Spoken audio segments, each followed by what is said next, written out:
Here's a breakdown of what was going on with the advertisement that enraged Donald Trump, and why it matters.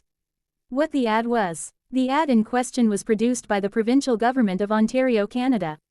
It uses excerpts from a speech by Ronald Reagan, specifically, his national radio address from April 25, 1987, where Reagan warned about the dangers of high tariffs and protectionism. In the speech, Reagan said things like, "When someone says, let's impose tariffs on foreign imports, it looks like they're doing the patriotic thing by protecting American products and jobs, and sometimes for a short while it works. But over the long run it hurts every American, worker and consumer."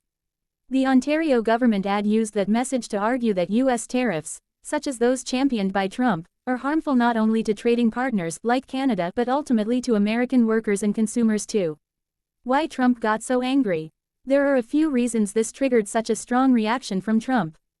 Direct clash with his policy. Trump has made tariffs a central part of his economic and trade strategy, arguing they protect American industry and jobs, and that they are tied to national security. The ad basically uses Reagan's voice to make the opposite argument. Misrepresentation claim. Trump labeled the ad fake. His claim that Canada, via Ontario, fraudulently used Reagan's words to present him as opposing tariffs when, in Trump's view, he supports them and believes they are vital. Meanwhile, the Ronald Reagan Presidential Foundation and Institute said the ad misrepresents Reagan's full speech and used selective audio-video without permission.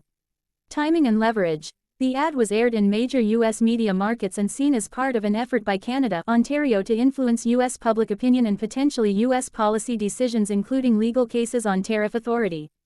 Trump accused Canada of trying to interfere with the U.S. Supreme Court of the United States decision on his tariff powers. Deterioration of trade talks. Trump responded by terminating trade negotiations with Canada, citing the ad. So what might have been a diplomatic signal became a blow-up. The bigger significance. Ideological tug-of-war in the GOP. The ad highlights a fault line in Republican economic thinking. Reagan was traditionally seen as a strong free trade conservative. Trump has positioned himself more as a protectionist. The ad uses Reagan's legacy to challenge Trump's trade stance.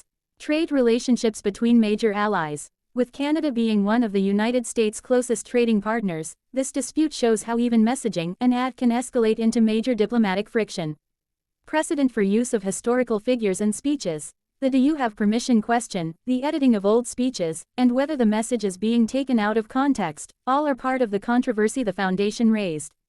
In short, the Ontario-funded ad used a genuine Reagan speech criticizing tariffs to argue against Trump's tariff policies. Trump saw it as misrepresentation and interference, and by reacting strongly, the dispute shifted from a media debate into a full-blown trade diplomatic spat.